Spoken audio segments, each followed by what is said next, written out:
पास spin quantum number, यह fourth quantum number है spin quantum number, इसको दिखाया जाता है एस से। तो it is denoted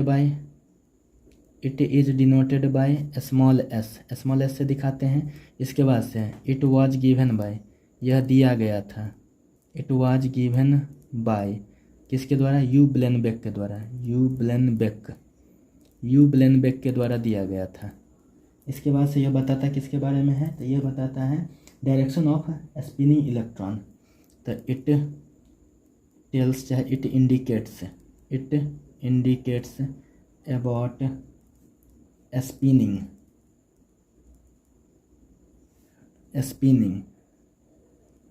direction of electron का रोल करके घूमना, उसको कहते हैं स्पिनिंग। तो स्पिनिंग डायरेक्शन, जैसे यह क्या है, एक जैसे हमारे पास एक गोल सा चीज़ है तो वो घूमते रहे, इस तरह से स्पिन करते रहे। ठीक है, क्रिकेट मैच में जैसे देखते हैं कि ना बॉल जब आता है तो वो घूम रहा होता है और आगे भी बढ़ रहा होता है, उसी को स्पिनिंग कहते हैं। ठीक, तो it indicates about spinning direction of electron that is clockwise और एंटी क्लॉकवाइज।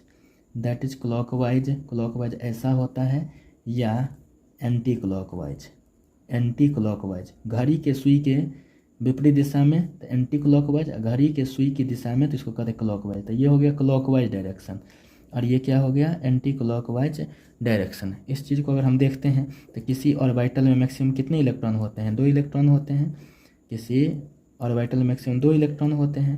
तो एक क्या हो गया क्लॉकवाइज, एक हो गया एंटी क्लॉकवाइज, यानी कि एक क्लॉकवाइज है उसी चीज़ को हम कहते हैं स्पिन अप, और दूसरे को क्या कहते हैं हम लोग, स्पिन डाउन। इसको क्या कहते हैं, स्पिन डाउन, यानी यह भी इलेक्ट्रॉन है जिसका स्पिन अप है।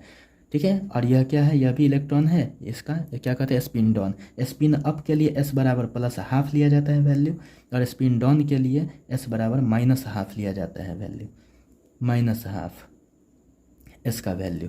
तो इस तरह से हमने स्पिन क्वांटम नंबर को भी यहाँ से देख लिया।